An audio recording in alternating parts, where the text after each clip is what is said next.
Social India Foundation ఆధ్వర్యంలో autism పై round table సమావేశం నిర్వహించారు. Understanding minds empowering lives theme తో జరిగిన ఈ కార్యక్రమంలో 1000కి పైగా సంస్థలు, నిపుణులు, తల్లిదండ్రులు పాల్గొన్నారు.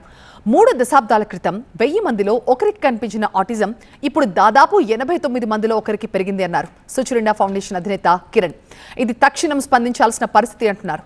భవిష్యత్తులో ఆటిజం మిషన్ ద్వారా కిరణ్ ఆటిజం మిషన్ ద్వారా సమగ్ర నివేదిక సిద్ధం చేసి ప్రభుత్వానికి సమర్పించబోతున్నట్లుగా నిర్వాహకులు తెలిపారు.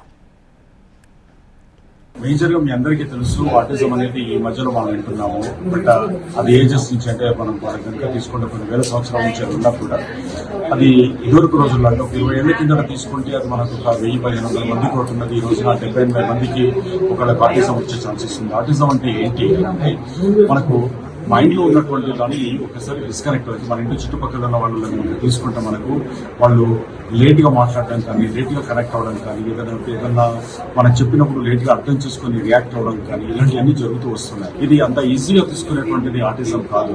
మనకు ఫ్యామిలీస్ డిస్టర్బ్ చేస్తుంది. ఇది చాలా ఎక్స్పెన్సివ్ కూడా, ఎందుకంటే దీనికి థెరపిస్టులు లేవు, దీనికి సంబంధించినటువంటి స్పెషల్ టూల్స్ కూడా ఏం లేవు. రౌండ్ టేబుల్ లో ఇక్కడ ఎన్జిఓస్ అందరినీ సమావేశపరిచి ఎక్స్పర్ట్స్ తీసుకొచ్చి దీనికి ఏం చేయొచ్చు, దీని వే ఫార్వర్డ్ ఎలా తీసుకెళ్ళాలి, ఇది రైట్ టైం, ఇలాంటివి కనుక జరగకపోతే ఒక సమాజంలో ఒక ఇంక్లూజివ్ స్కూల్స్ మనం ఎలా తీసుకురావచ్చు అనేది ఇక్కడ ఉండాలన్న ఉద్దేశంతో ఈ రోజున ఈ ప్రోగ్రామ్ కండక్ట్